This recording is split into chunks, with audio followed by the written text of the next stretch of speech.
Như sung một tí nè, nó chọn đáy chế nó là tốt tốt thâu chế tà nó xem nè. Chúa rồi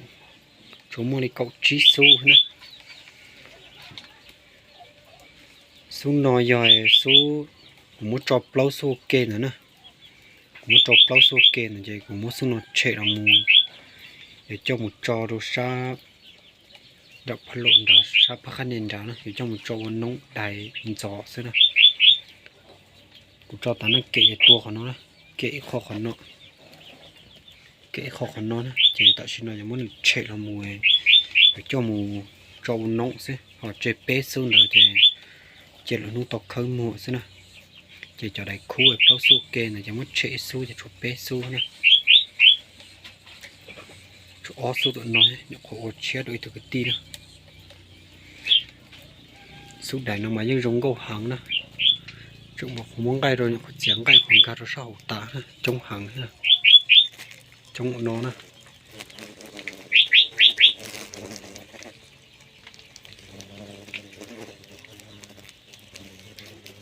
Rồi tươm bao đại thì bế nè. Su nó nè.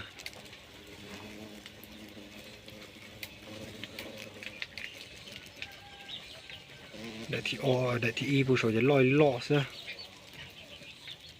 và một lọ thì tiếng xong nó chế cho nằng cọ tận tủ nè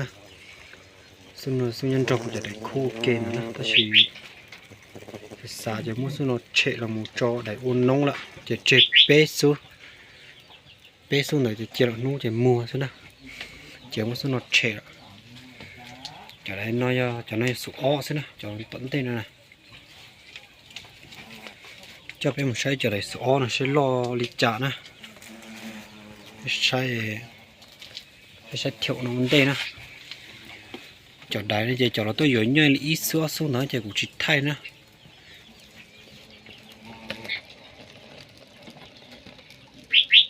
xuống nó chỉ lo trong câu thì tia đi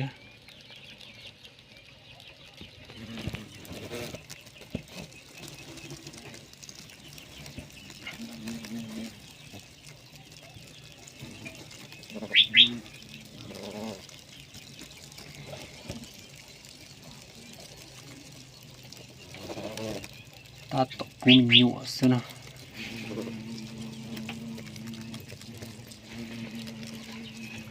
xuống nó mà lo xí lo giò thì tia đi đó xuống thuốc đáy đó xuống nó đánh khú đó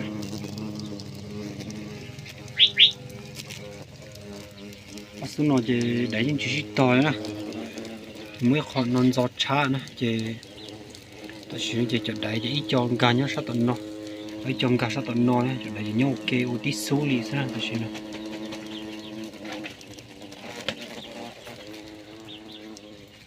cho được tiếng bay trong nó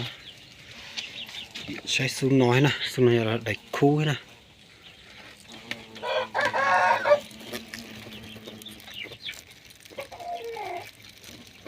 để số o này cho nó như lo sợ tiêu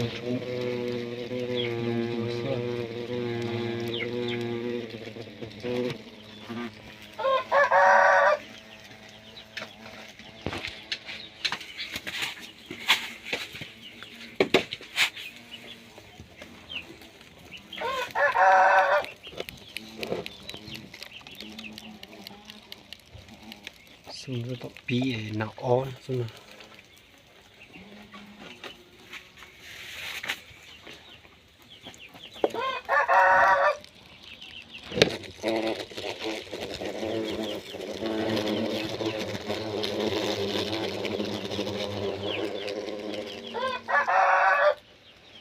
để hàng thôn sẽ chỉ lấy nữa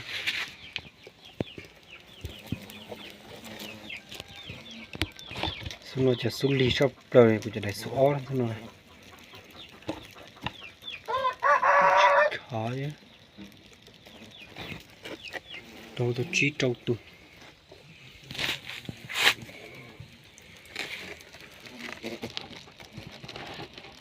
tầm thôi là để số ó không còn ha một tí nữa dùng có cơ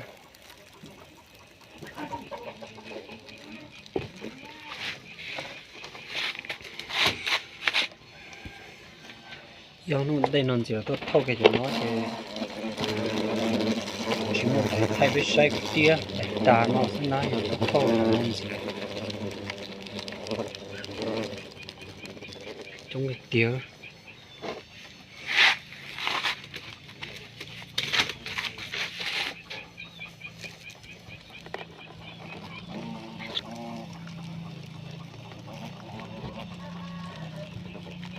nó giống có cơ hay là sao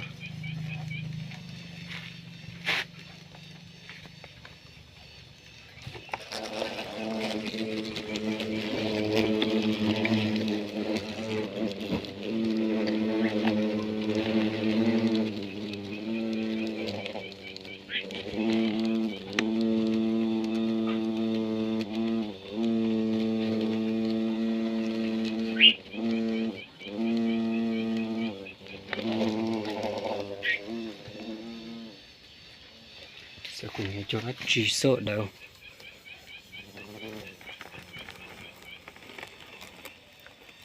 cái số o nó cái số nó một chẳng từ lòi nó lọt cờ nhá số nó trong cờ đi thế nào thì nhau tốt đấy là trong nó chơi cho sông nó ha số nó giống một cờ thì cái số o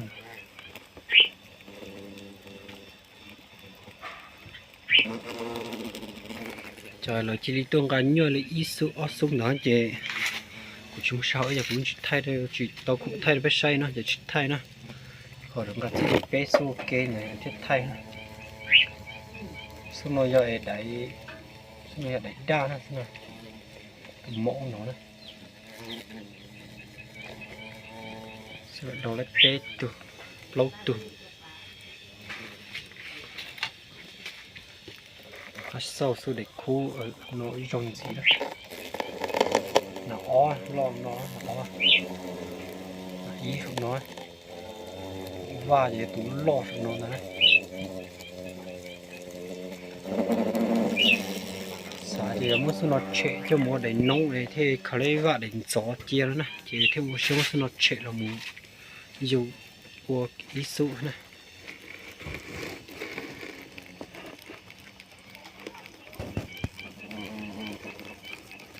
nó chế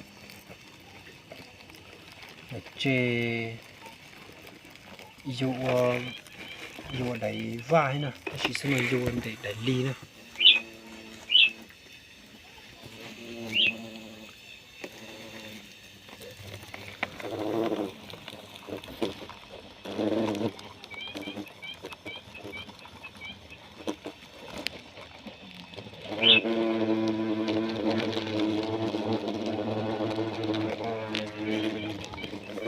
cỡ xem